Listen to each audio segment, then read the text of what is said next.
About 50 years ago, William Proxmire rose in this esteemed body and told us about government waste.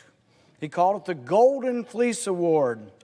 They were studying things like dating and love and what makes love, and we had these great scientific studies about love. These are William Proxmire's words from the early 1970s. He was a conservative Democrat. He says, "I object to this study on love because no one, even the National Science Foundation, can argue that falling in love is a science.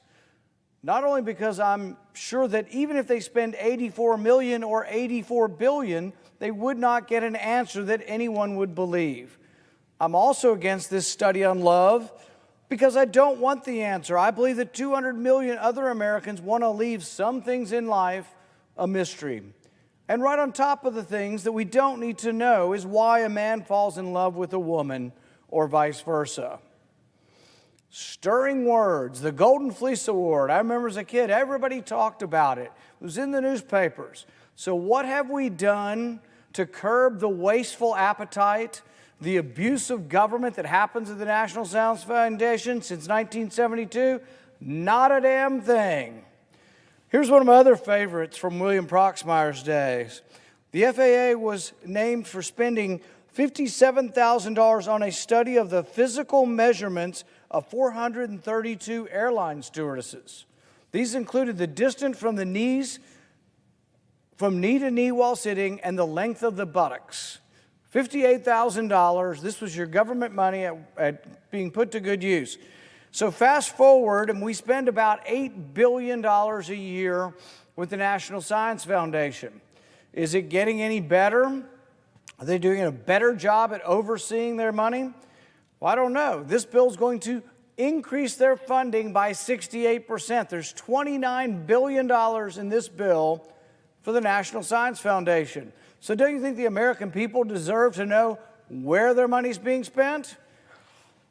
This one's from their sister agency, the NIH, but we can't get started without talking about it. This is over $800,000 to study whether or not Japanese quail are more sexually promiscuous on cocaine. I'm not making this up. $800,000 of taxpayer money to study whether Japanese quail are more sexually promiscuous on cocaine. You think we could have just polled the audience? You think we could have just said, what do you think? Because that's sort of the answer. The answer is yes. And yet your government spent $800,000 on that. And then when we pointed it out 5 years ago, did they do anything to reform it? No, they're here today to give the agencies that are doing this research more money. Another one that I think is quite revealing is this study is about Panamanian male frog calls. So they have about $500,000, and they wanted to know whether or not the male mating call is different in the country than it is in the city. Now, coming from a rural state like Kentucky, I can tell you the male mating call is different in the country than it is in the city. But nobody in Kentucky wants $500,000 spent on a Panamanian frog's male mating call. This is not a good use of money. So if someone told you your government was spending this money, would you give them more? Would you give the agency more if they were doing this or less? I think less. In looking at the National Science Foundation spending, we also found that they spent $30,000 studying Ugandan gambling habits. Really? We're studying why people gamble in Uganda, why there's a black market in Uganda. Well, you know what? I think we know the reason. When government oppresses business and regulates business to death, they go to the black market. So if you make something illegal, you often get more of it. But we spent $30,000 traveling over to Uganda to study their gambling habits. Utter waste of money. We should not reward these people with more money. We spent about $500,000 on a video game. This is an app for your phone. I know we all need things to do when we should be working or at school. This is an app for school children to teach them alarmism over climate change. So you can click on the app and it'll scare you to death that California is going to be underwater in about 100 years. none of which is true, all of which is alarmism, and $500,000 spent by the government to alarm our school children's not a good idea. This next study points out a problem with funding in general in our government. You give funds for something that ostensibly might be a good cause. So a couple of years ago, they gave money for autism, $700,000 for autism. You think, well, autism, even myself, as conservative as I am, I could probably say, well, that's something we ought to study, autism. Well, they subcontracted $700,000 of it to a bunch of egghead researchers to watch Neil Armstrong's statement on the moon. You remember the black and white photo? He's on the moon, and he says, one small step for man, one giant leap for mankind, or did he really say one small step for a man? So these researchers took $700,000 to listen to that crackly old cassette recording and find out, did he say man or did he say a man? So we studied the preposition a, and we spent $700,000 listening to the tape over and over and over again. And you know what they determined? They just can't decide. They're unsure, but they did recommend more money to study the problem further. This is insulting to the American taxpayer. We should not be giving these people more money. We should be giving them dramatically less money. But it also points out one of the reforms that I have proposed for this agency. One of the problems with the National Science Foundation is, if I want to do research on Japanese quail snorting cocaine, guess what? I can ask for the same people that are studying snorting cocaine in animals. I can ask them to be on my peer committee. I can choose the people on my peer committee. So if I want to study animals snorting cocaine, I pick other researchers who are studying animals snorting cocaine. Guess what? They tend to say yes. If they say yes, the science gets on the next peer commission, and he says or she says yes for their snorting cocaine research. This is crazy.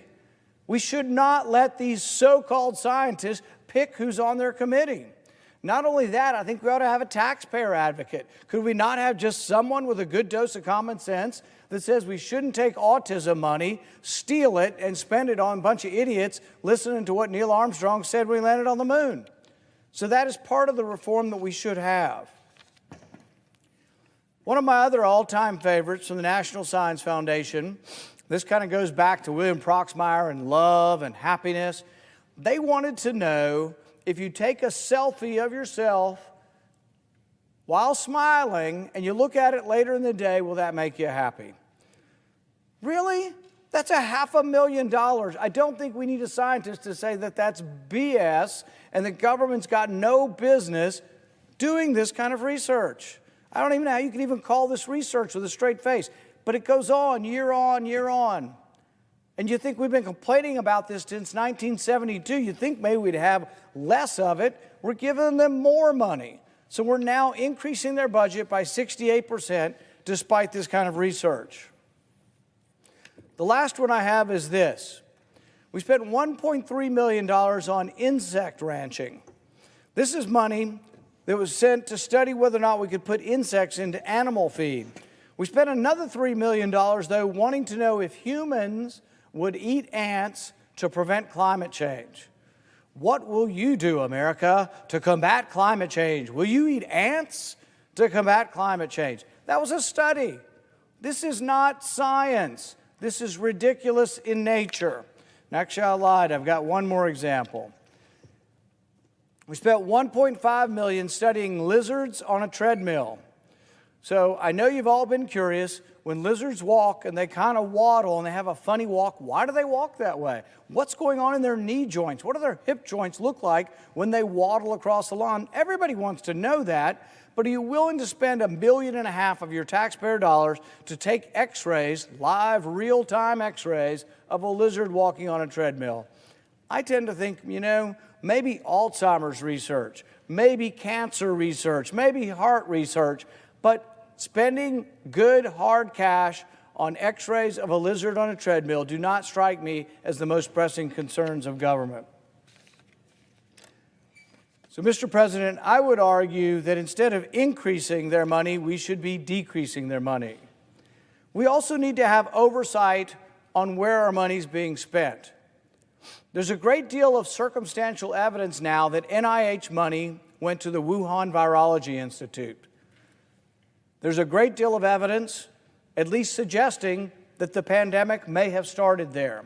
We don't know for certain. I'm not saying that it did, but there is evidence now that suggests that it might have. Number one, there is no animal host for COVID-19. We have not found, of the thousands of animals we tested in the wet market, none of them had COVID-19. When you take COVID-19 and you try to infect bats, which is where most coronavirus come from, what do you discover? You discover that COVID-19 is actually not very well infected in bats. The bats don't catch it very easily. It seems as if COVID-19 is most adapted for humans. But if it came from animals, shouldn't there be an animal host that is readily infected by this? The other evidence we have in the last couple of days is confirmation that 3 individuals at the Wuhan Institute got sick in November of last year, sick enough to be in the hospital from a virus that was previously undisclosed. They worked in the Wuhan Institute. We're told this came from the wet market lab, from exotic animals, but not one animal tested positive for the virus. So we have an amendment we're hoping that will be adopted by this body that says gain-of-function research, as defined by the NIH in 2014, will not be permitted in China. We will not fund it with American dollars. But it's like so much waste in government, I think there's no reason to be sending any money to China for research. They're a rich country. For goodness sakes, we're worried about them outcompeting us, stealing our intellectual property, and then we send them millions of dollars to do research. Why don't they spend their own money? And do we trust them enough? Are they open enough to tell us what's going on in the lab that we want to give them money? I think without question they have not shown this. And now we're finding out that people were sick in the lab in November. No more money should flow to China for research on gain of function, which means increasing the virulence or pathogenicity or the transmissibility of COVID virus to humans.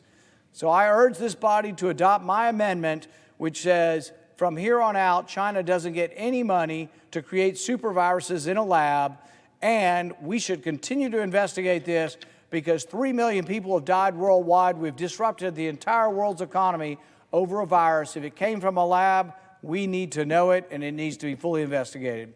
Thank you, Mr. President. All time has